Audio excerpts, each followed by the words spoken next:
ఏందన్న phone tapping సంబంధించినటువంటి దాంట్లో ఒక పక్కన చాలా ఆరోపణలు ఎదుర్కొంటా ఉన్నారు, మరొక పక్కన ఇదంతా ఫోన్ ట్యాపింగ్ అంతా కూడా ఇది కాలయాపన కోసం కాంగ్రెస్ చేస్తుందని చెప్పేసి బీఆర్ఎస్ పార్టీ వాళ్ళు అంటారు. దీనికి ఏం సమాధానం చెప్తారు? ఎవడ ఏ గది కొడుకే అన్నాడు, ఏ గది కొడుకే మాట్లాడినాడు. ఫోన్ ట్యాపింగ్ అనేది 650 మంది కాంగ్రెస్ పార్టీ నాయకులే, మా ముఖ్యమంత్రి రేవంత్ రెడ్డి గారితో సహా, మా పిసిసి అధ్యక్షునితో సహా, మహేష్ గౌడ్ అన్నతో సహా 650 మంది కాంగ్రెస్ పార్టీ నాయకులే ఫోన్ ట్యాపింగ్ చేశారు. ఎవడు? కేసీఆర్, కేటీఆర్ వాళ్ళ ఆదేశాల మేరకు ప్రభాకర్ రావు అన్నట్టు ఫోన్ ట్యాపింగ్ చేశాడు.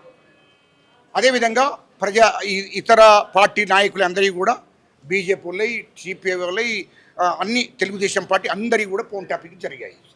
రెండవది షర్మిల గారిది కూడా ఫోన్ ట్యాపింగ్ జరిగాది.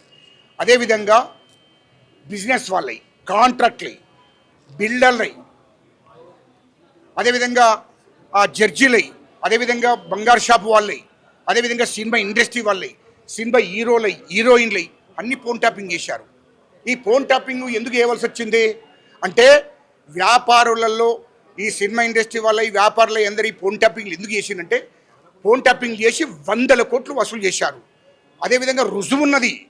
ఏ కాంట్రాక్టర్ని బెదిరించి ఎన్ని 100 కోట్లు తీసుకున్నారు, ఏ బిజినెస్ వాళ్ళని బెదిరించి ఎన్ని 100 కోట్లు తీసుకున్నారు, ఏ బంగారు షాపులను బెదిరించి ఎన్ని 100 కోట్లు తీసుకున్నారు, సినిమా ఇండస్ట్రీ వాళ్ళని బెదిరించి ఎన్ని 100 కోట్లు తీసుకున్నారు, మొత్తం డాటా మా దగ్గర ఉంది. మొత్తం ఫోన్ ట్యాపింగ్ ద్వారా మొత్తం బ్లాక్మెయిల్ చేశారు. ఎన్నికల్లో కాంగ్రెస్ పార్టీని ఓడగొట్టాలని చూశారు. కానీ తెలంగాణ ప్రజలు తెలివిగా, తెలంగాణ ప్రజలు కాంగ్రెస్ పార్టీ కోట్లేసి కాంగ్రెస్ ప్రభుత్వాన్ని తీసుకొచ్చుకున్నారు. కాంగ్రెస్ పార్టీని తెలంగాణ ప్రజలు ఎన్నుకున్నారు. తెలంగాణ 4 కోట్ల మంది ప్రజలు ఎన్నుకున్నటువంటి ముఖ్యమంత్రి మా రేవంత్ రెడ్డి గారు. మా రేవంత్ రెడ్డి గారిని గిట్ట కేటీఆర్ గారు అట్లనే మాట్లాడితే వాడిని నాలికే ఓచేస్తాము. అది గుర్తుపెట్టుకోవాలి కేటీఆర్. అదేవిధంగా ఫోన్ ట్యాపింగ్ అనేది ఎవరికి చేస్తారా? మీ మీడియా ద్వారా అడుగుతున్నా. అరే లుచ్చానా కొడుక, వాడు కేసీఆర్ గాడు, కేటీఆర్ గాడు ఏం చదివిండో మాకు తెలియదు, వాడు ఏం రాజకీయాలు చేసారో నాకు తెలియదు. అరే లుచ్చానా కొడుకులారా, ఫోన్ ట్యాపింగ్ ఎవరు చేస్తారు? దేశద్రోహులై, అదేవిధంగా తీవ్రవాదులై, ఉగ్రవాదులై, నక్సలైట్లై, మావోయిస్టులై, అంటే దేశానికి రాష్ట్రానికి ప్రమాదం ఉంది వీళ్ళతోని అన్నప్పుడు ఫోన్ ట్యాపింగ్ చేస్తారు. ఇది వాస్తవం. మరి వీళ్ళంతా కాంగ్రెస్ పార్టీ నాయకులు, ఇతర పార్టీ నాయకులు, ఈ సినిమా ఇండస్ట్రీ వాళ్ళు, ఈ వ్యాపారులు, బిజినెస్ వాళ్ళు, వీళ్ళందరూ మావోయిస్టులా? అవరా లుచ్చానా కొడుక ప్రభాకర్ రావు గారు మాట్లాడతాడు. ఏం మాట్లాడుతాడు? వీళ్ళందరూ ఇట్లాంటి వాళ్లకు, అంటే ఆ చట్టము ఎవరికి వర్తిస్తుంది అంటే, ఈ ఫోన్ ట్యాపింగ్ తప్పని పరిస్థితుల్లో దేశానికి నష్టం జరుగుతుంది, రాష్ట్ర ప్రజలకు నష్టం జరుగుతుంది, దేశ ప్రజలకు నష్టం జరుగుతుంది అన్నప్పుడే ఫోన్ ట్యాపింగ్ చేస్తారు. కానీ వాళ్ళు కేసీఆర్, కేటీఆర్ అన్నటోడు అధికారం చేతున్నదని ఆనాడు ముఖ్యమంత్రిగా కేసీఆర్, ఆనాడు మంత్రిగా కేటీఆర్, వాళ్లకు అధికారం చేతులున్నదని అహంతోని ఫోన్ ట్యాపింగ్ చేయించాడు. అటువంటి దుర్మార్గపు ఆలోచన చేసి ఈ తెలంగాణలో ఉన్నటువంటి వ్యాపారులై, బిజినెస్ వాళ్ళై, సినిమా ఇండస్ట్రీ వాళ్ళై, రాజకీయ నాయకులై అందరి కూడా ఫోన్ ట్యాపింగ్ చేసి వాళ్ళ ఆత్మగౌరవాన్ని దెబ్బతీశాడు. వాళ్ళ హక్కులను కాలరాశాడు. తెలంగాణ ప్రజల హక్కులను కాలరాశాడు. కాబట్టే చట్టం చేసుకుంటూ పోతుంది. ప్రభుత్వం విచారణ జరుగుతుంది. చట్టం విచారణ అది కమిషన్, దాని ప్రభుత్వం విచారణ చేస్తుంది. ఖచ్చితంగా కేసీఆర్, కేటీఆర్, హరీష్ రావు, అదేవిధంగా ప్రభాకర్ రావు గారిని ఖచ్చితంగా TR జైలుకు పంపుతారు విచారణ తర్వాత. ఎందుకు తొందరపడుతున్నాడు? వాడు ఇష్టం వచ్చినట్టు మాట్లాడుతున్నాడు. అదేవిధంగా కాళేశ్వరం ప్రాజెక్టు మీద విచారణ జరుగుతుంది. 70,000 కోట్ల నుంచి 150 కోట్ల, 1,50,000 కోట్లకు పెంచాడు. 80,000 కోట్లు దోసుకున్నాడు. దాని మీద కూడా విచారణ జరుగుతుంది. మా రాష్ట్ర ప్రభుత్వం విచారణ చేస్తున్నది. కానీ కమిషన్ విచారణ పిలిచాడు కేసీఆర్ను.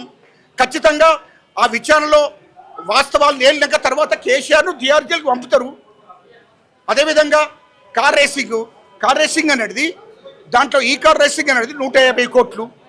ఆ 150 కోట్లు ఇతర దేశాలకు పంపించాడు. ఈ కార్ రేసింగ్లో ఆ కంపెనీకి 150 కోట్లు ట్రాన్స్ఫర్ చేశాడు. దాంట్లో 49 కోట్లు TRS పార్టీ వాళ్ళకు ఫండ్ తీసుకున్నది, అంటే చందా తీసుకున్నది.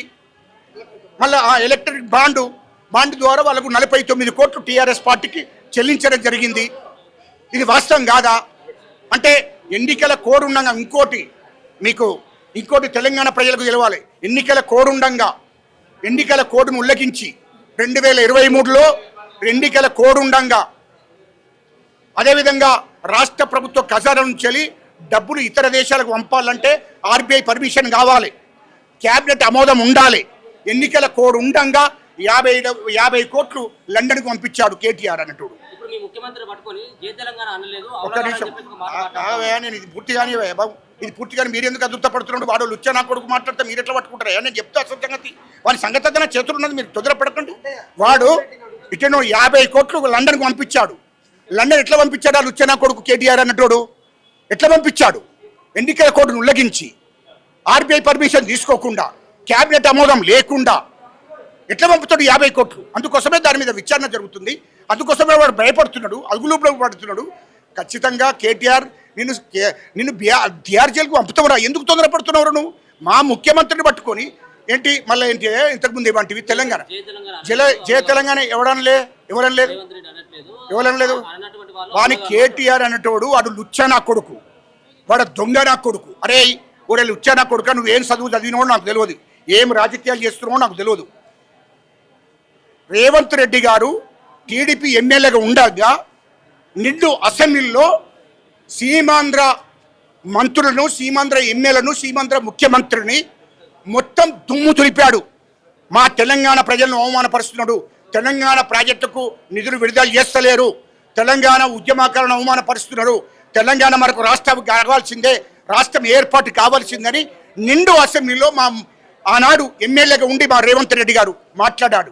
ఆ రికార్డు చూసుకోండి అయ్యా, మీరు ఆ రికార్డు చూసుకోండి, మొత్తం ఆ రికార్డు చూసుకోండి. మొదలు ఎవరు తెలంగాణ లేదు, ఎవరు తెలంగాణ లేదు. అది తెలుసుకోకుండా కేటీఆర్ అన్నట్టు దొంగ మాటలు మాట్లాడుతున్నాడు. ఇంకోటి, రెండోది, టీఆర్ఎస్ పార్టీని ఎందుకు పెట్టారు? తెలంగాణ వాళ్ళు 0.5 ఉండరు. అటువంటి నా కొడుకులు టీఆర్ఎస్ పార్టీ తెలంగాణ పేరు మీద పెట్టుకొని 2004 నుంచి 2023 దాకా వాళ్ళు తెలంగాణ ప్రజలను మభ్యపెట్టి మోసం చేసి సెంటిమెంట్ను ఉపయోగించుకొని వాళ్ళు ఎమ్మెల్యేలు ఎంపీలు మంత్రులు అయ్యారు. అదేవిధంగా రాష్ట్ర ముఖ్యమంత్రి అయ్యాడు.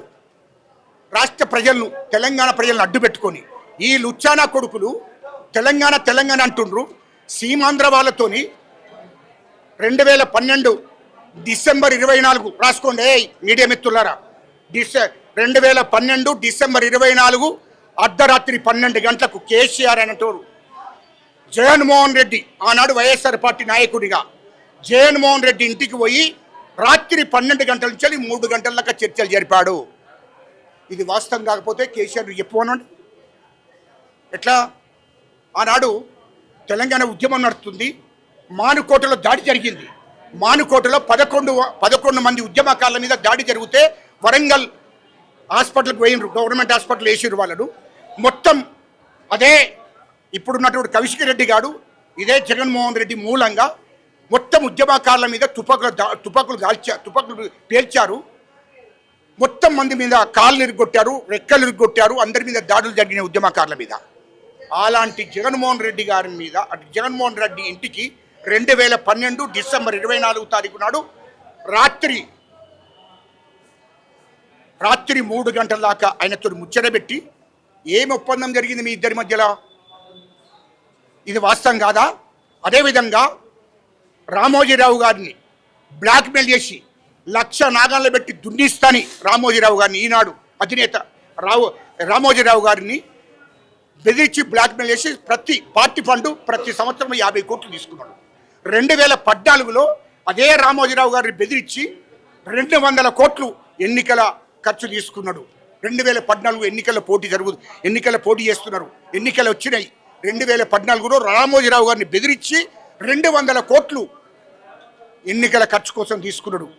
మరి సీమాంధ్రంలో డబ్బులు ఎట్లా తీసుకున్నారో వాళ్ళు వచ్చానా కొడుకులారా? లగడపాటి దగ్గర డబ్బులు తీసుకున్నారు, సినిమా ఇండస్ట్రీ వాళ్ళ దగ్గర డబ్బులు తీసుకున్నారు, సినిమా అది విద్యా సంస్థల దగ్గర అగుండాయి బాబు, విద్యా సంస్థల దగ్గర డబ్బులు తీసుకున్నారు. ఇది వాస్తవం కాదా? మరి ఇంతమంది దగ్గర డబ్బులు తీసుకొని తెలంగాణ ఉద్యమకాలను, తెలంగాణ ప్రజలను మభ్యపెట్టి మోసం చేసి ఇలా సీమాంధ్ర వాళ్ళతో చేతులు కలిపి మీరు తెలంగాణ ప్రజలను మోసం చేసింది వాస్తవం కాదా?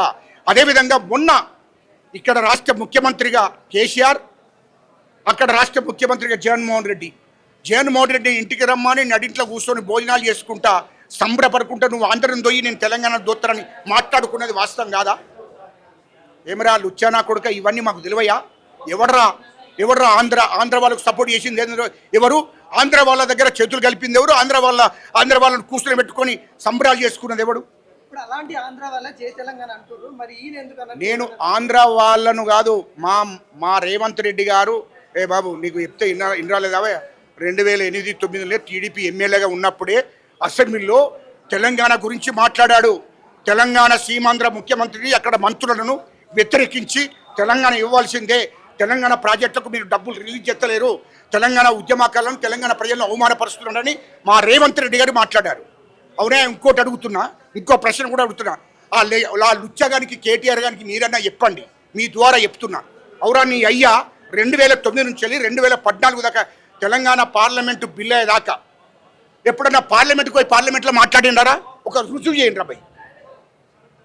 ఎంపీగా ఆ కేసీఆర్ అంటాడు, ఆనాడు ఎంపీ పార్లమెంటుకు 2009 నుంచి 2014 పార్లమెంటుకు పోలేదు, తెలంగాణ గురించి మాట్లాడలేదు. 2014లో తెలంగాణ బిల్లు పెట్టారు పార్లమెంట్లో. ఆనాడు ఈ కేసీఆర్ అంటాడు పార్లమెంట్లో లేడు. వీడావే తెలంగాణ తెచ్చింది? అరే భూషుడికే తెలంగాణ తెచ్చింది మేము. తెలంగాణ ప్రజా సంఘాల చైర్మన్గా తెలంగాణలో కీలక పత్రం వహించిన చంద్రబాబు నాయుడు గారితో లేఖ ఇప్పించడం నేను.